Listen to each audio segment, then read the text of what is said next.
Kejaksaan Negeri Jakarta Pusat segera mengumumkan tersangka kasus dugaan korupsi proyek Pusat Data Nasional Sementara.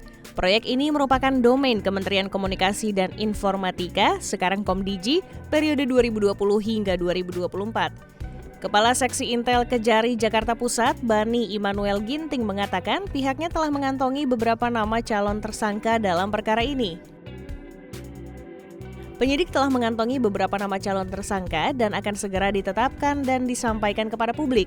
Kepala Seksi Intel Kejari Jakarta Pusat, Bani Immanuel Ginting, dikutip Jumat 25 April 2025.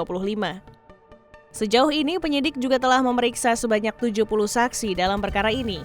Dari puluhan saksi itu, beberapa diantaranya berasal dari pejabat Komdigi hingga ahli. Kejaksaan membuka peluang untuk terus melanjutkan pemeriksaan tambahan terhadap saksi lainnya.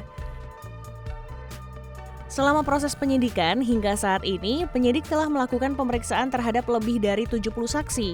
Kepala Seksi Intel Kejari Jakarta Pusat, Bani Immanuel Ginting. Sekedar informasi, kasus ini bermula terjadi pada 2020, di mana pejabat Kominfo diduga melakukan kerjasama dengan perusahaan swasta untuk memenangkan tender proyek terhadap PT AL dengan nilai 60 miliar rupiah.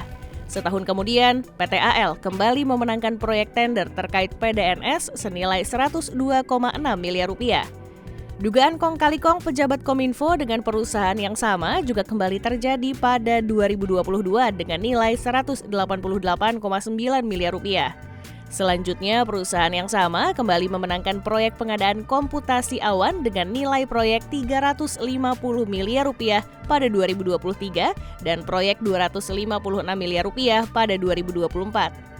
Perkara rasuah ini berpotensi memiliki kerugian negara sebesar 958 miliar rupiah. Adapun pengondisian pemenangan tender yang diduga dilakukan pejabat Kominfo dan perusahaan swasta itu telah memicu penyerangan ransomware terhadap PDNS pada Juni 2024.